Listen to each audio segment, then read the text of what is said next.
In endorsing this chapter, I wanted to make it clear that this very important set of policies is not simply a rerun of the Hawke-Keating Accord.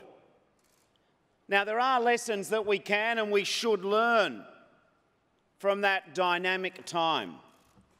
One lesson is that cooperation, consensus, working together, talking to each other, getting people of different views in the same room around the same table, that is the spirit in which we will approach our wages policy, and we will start that process of bringing people together, unions, employers, the representatives of workers, the representatives of industry and small business in the sectors. We will start that process of getting the wages of Australia moving again from the very first week after the election.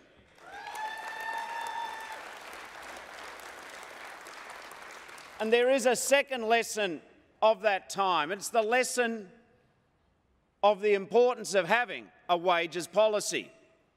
A political party without a wages policy is horribly out of touch with the real world, out of touch with the real people, out of touch with the real lives of the Australian people who make this country such a great country. Now, we can draw upon these two lessons, a wages policy and bringing people together. But what I understand is that we cannot turn back the clock to 1983. We live in a very different economy, in a very different time. The world has quite literally changed. The labour market in Australia has changed. Back then, when you finished a trade or a university qualification, you could walk into a full-time job with rights, not a revolving door of fixed-term contracts. In 1983, 83% of Australian workers were employed full-time. Today it's down to 68% and declining. Or put another way, in 1983 there were 1 million part-time workers. Today it's about 4 million part-time and casual workers. And if you look at the journey that the Australian workforce has been on in the past 35 years, there are 6.3 million more Australians who are working than there were in 1983. But only 3 million of those jobs are full-time. We live in a time of the so-called gig economy, Uber, Airbnb, Deliveroo.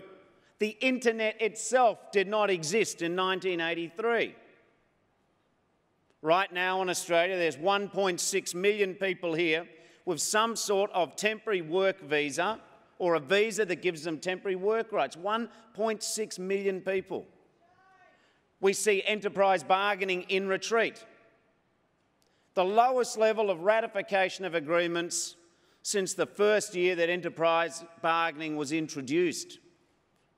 Concerningly, award rates are now so far behind the market rates of pay that they belong to a different decade. Industries are changing, whole industries have closed. I think about Ansett and Holden, the massive change in metal manufacturing and textiles. I think about the fact that in 1983 at least we had ships on the coastal trade of Australia carrying the Australian ensign. But at an even deeper level beyond the changes in the workforce and permanent jobs, the changes in technology and industry. We live in a time which has seen the end of the old orthodoxy. That theory, beloved, of classical economists that said supply and demand works in labour markets, that if the labour market tightens, if the demand for workers goes up, so will their wages go up. But we are not seeing that now. We are seeing growth without wages growth.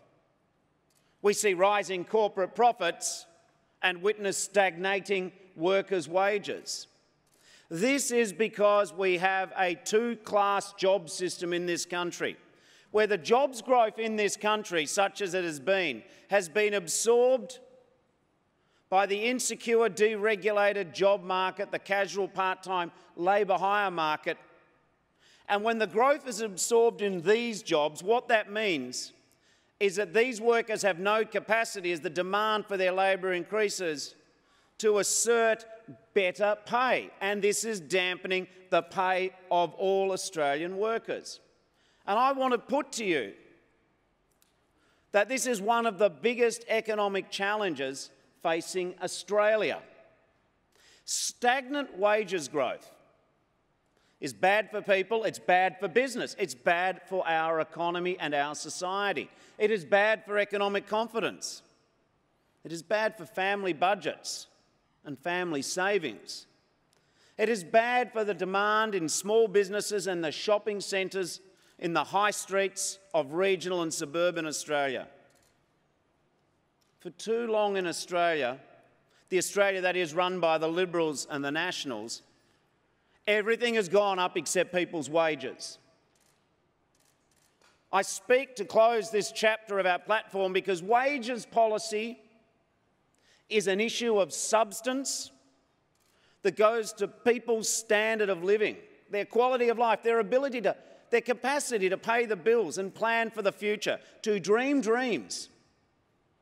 Wages policy is an essential ingredient of a decent economy and a decent society. You wouldn't talk about our economy without talking about infrastructure, or farmers, or mining, or small business. But this government studiously ignores an essential ingredient of a decent economy: wages policy. Wages policy is not an issue to be sidelined or disregarded.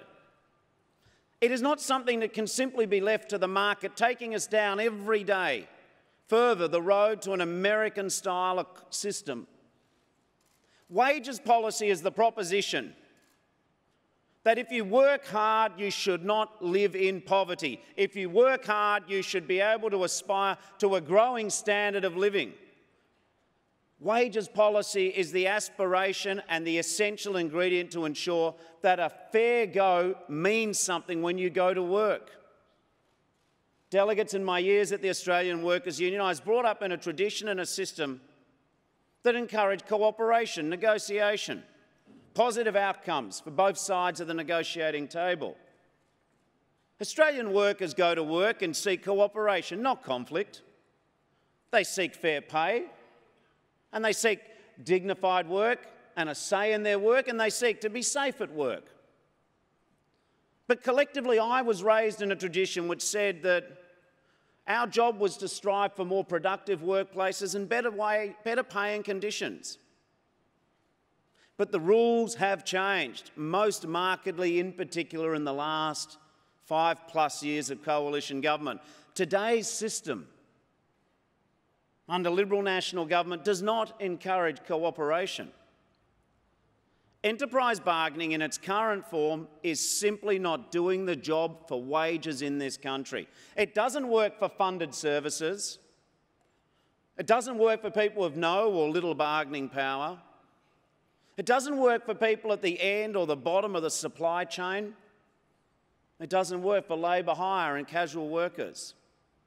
And increasingly, it doesn't work for well-paid workers and their employers under collective agreements which have been negotiated in good faith over the last 2 decades, with give and take and greater productivity. But even those who participate in enterprise bargaining are now at risk of being left stranded because the system now rewards wage cutting. The system now rewards job insecurity. It rewards the commodification of the dignity of work. We need a new system set up for the 2020s to recognise the changes in our economy, learning the lessons of the past. We need more focus on secure work, a better, fairer definition of casual work, no more use of that meaningless term, that contradictory term, permanent casual.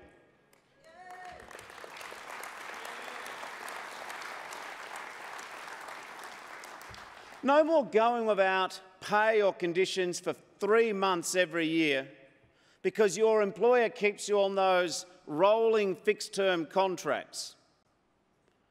And we need a new system which includes tougher laws on sham contracting and labour hire. Multinational companies should not be able to obscure their corporate identity and deny people the proper conditions and access to compensation that they earn for their productive labour every day. Under Labor, if you do the same job in a workplace, you will get the same pay. Same job, same pay.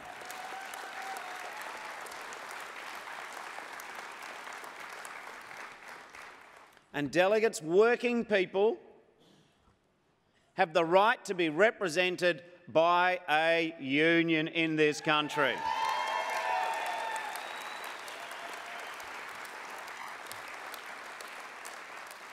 And this means that people should be able to access their union, and that unions need to be upheld rights at work to call out everything from wage theft and exploitation to harassment and unsafe workplaces. We will make sure that the laws that we create cannot be avoided, nor defeated, nor negated, nor ignored by multinational companies and their high-priced lawyers. We will focus our industrial relations laws to protect workers' safety and their rights, not to create conflict, not to pursue vendettas, and not to stage police raids for the benefit of TV cameras. This is Australia, not a tin pot dictatorship, and that is why we will abolish the ABCC and the Registered Organisations Commission.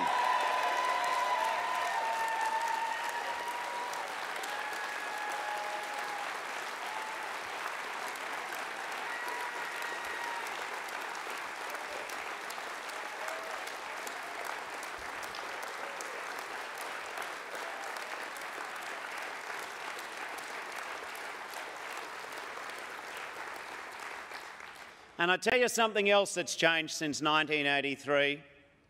The proportion of women in Australian workplaces, and we should be every day grateful that what economic growth we've had in terms of household wealth has been delivered in no small part, not just by superannuation, but by the fact that the women of Australia are working in numbers more than ever, and therefore modern Australian workplaces need to recognise and deliver equality for the women of Australia. No more pay discounts because you are a woman.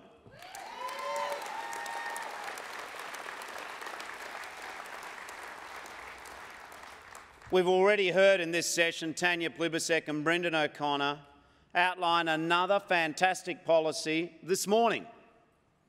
A Labor government will finally recognise the fact that all of us know to be true, that the work traditionally done by women in predominantly feminised industries, industries which employ a large proportion of women as a total of their workforce, that this important work is equally valuable and equally important as the work traditionally done by men in male-dominated industries, and that therefore these workers, these Australian women who work, should be equally compensated for their contribution, as is long overdue.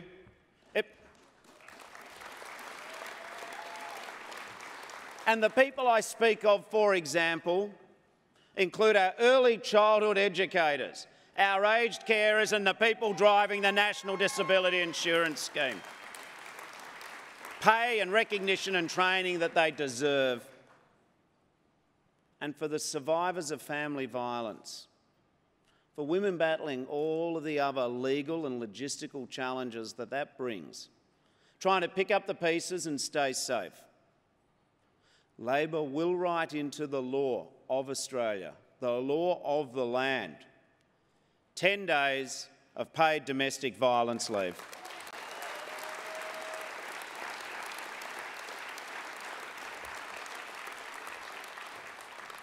In closing this chapter, I say to you, delegates, the Liberals and the Nationals always want to say the election is just about me and the other guy.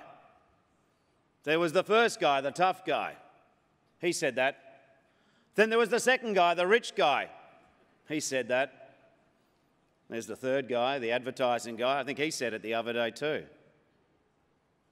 But we understand here, and Australians understand throughout this nation, elections are not about two individuals. They are about the people of Australia. So when we submit this wages policy, as indeed with all of our policies, we will be asking the Australian people for their judgment on these questions. Who is the best party to make sure that bargaining and wage rises start happening again? Who is the best party to champion equal pay? Who is the best party to fight for secure, safe, decent work? Who is the best party to lift the wages of working Australians? Who is the best party to stand up for middle-class and working-class Australians and their families? And delegates, as this chapter and all of our platform, I submit to you that it is the Labor Party who is the best party to champion these issues. It is only our party and our movement who seek to govern for all, who seek to govern in the interests of all. It is only our party who believes in treating unions with respect, ensuring they have a rightful place in negotiating. It is only Labor who seeks to govern for working Australians and for all Australians. Thank you very much. I commend this chapter.